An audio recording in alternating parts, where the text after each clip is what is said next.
ክርስቶስ የሚለው ስም የቤተ ክርስቲያናችንና የአምልኮታችን ሁሉ መሠረት ነው።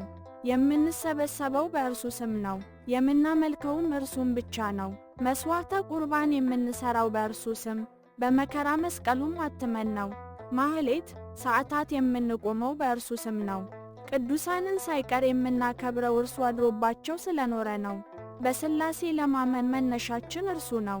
እርሱን ወልድ ያላለ አባቱን አብ ሊል መንፈስ ቅዱስንም ሕይወት ብሎ ሊቀበል አይችልምና ቤተ ክርስቲያን ውስጥ ገብተን አንድነትን ገንዘብ አድርገን ለማምለክም መነሻችን እርሱ ብቻ ነው።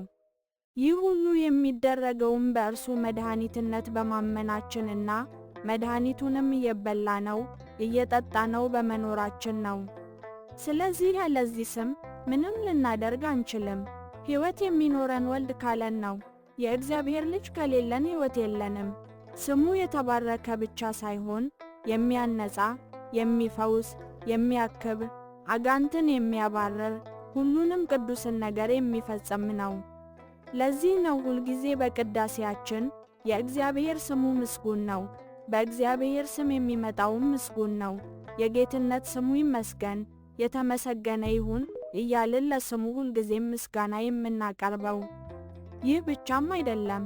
ገና ቅዳሴ ሲጀመር በዐቢይ ዜማ አሃዱ አብ ቅዱስ፣ አሃዱ ወልድ ቅዱስ፣ አሃዱ መንፈስ ቅዱስ ከሚለው ልዩ ምስጋና ጀምሮ ቅዳሴያችን ተጀምሮ እስከሚፈጸም ድረስ በዚህ ስም ስርየተ ኃጢአትና ዕርቅ የሚለመንበት መሠረታዊ ሥርዓት አምልኮታችን ነው። ስለዚህ ከዚህ ስም ውጭ የመዳናችን ምስጢር የሚፈጸምበት ሌላ ስም የለም። በእውነት ለዚህ ስም ተገቢውን ክብርና ምስጋና እንሰጣለን።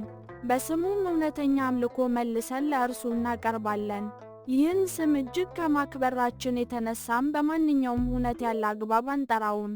ሲጀመር የእግዚአብሔርን የአምላክህን ስም በከንቱ አትጥራ የሚለው ትእዛዝ የተሰጠውም ለስሙ የሚገባውን ክብር መስጠት ከአማኞች ሁሉ የሚጠበቅ መሠረታዊ ሥርዓተ አምልኮት ስለሆነ ነው።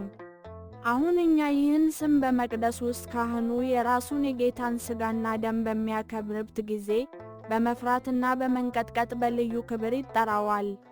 እኛም አማኞቹ እርሱን ተከትለን በታላቅ አክብሮት በመቅደሱ ውስጥ እንጠራዋለን። በትምህርትና በመዝሙርም ራስን በመግዛትና ለስሙ ተገቢውን ክብር በመስጠት እንጠራዋለን። ይህ ስም ከስሞች ሁሉ በላይ ስለሆነ ነው። ወስብሐት ለእግዚአብሔር።